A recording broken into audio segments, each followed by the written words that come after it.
God allow all these horrible and terrible things to happen to us? But people fail to understand the enemy is right there. He is the epitome of evil. He is a rebellious spirit at the end of the day.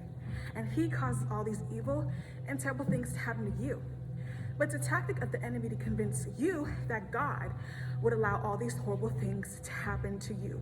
Don't believe into the whole thing, oh, God is just doing all this to test you. Don't believe that. Once again, that's a tactic of the enemy. And by that narrative, by that mindset, he's convincing you that God is going to do all these terrible things, that he hates you, da-da-da-da-da. But would God literally allow you to be, standing on your deathbed, dying of cancer because he's trying to test you? No, that doesn't make any logical sense. At the end of the day, sin is equivalent in the eyes of God. So people are like, okay, so why can't God just get rid of all the bad people? That means he'd have to get rid of me and you. Because at the end of the day, sin is equivalent in the eyes of God.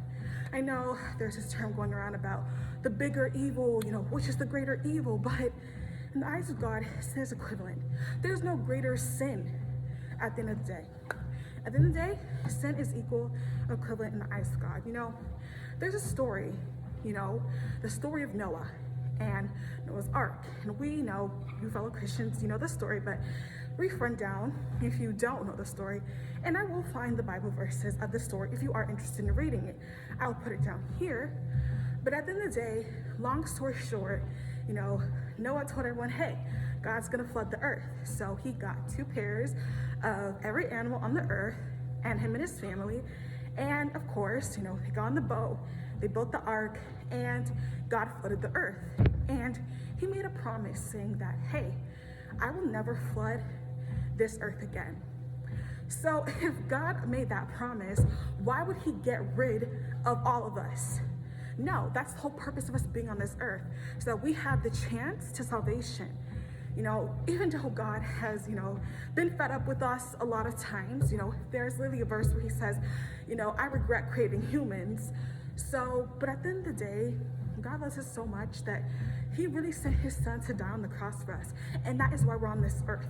No matter what you've done and what you feel like you've done to mess up, God is still here for you.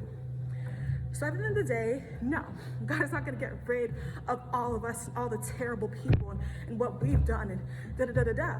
Because at the end of the day, he'd have to get rid of me and you. And we don't want that. I didn't do anything. No, but at the end of the day, that is really the point and the purpose. So at the end of the day, no, that is just the answer to your question. That's not going to happen. But that is why we have the coming of Jesus.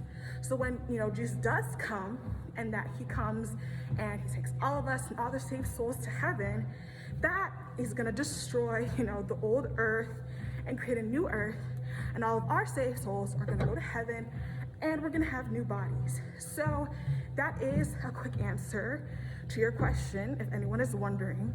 And this is going to lead later on into what I'm going to talk about on why I believe the betrayal, not the betrayal, wow, but why I believe that the butterfly effect isn't real.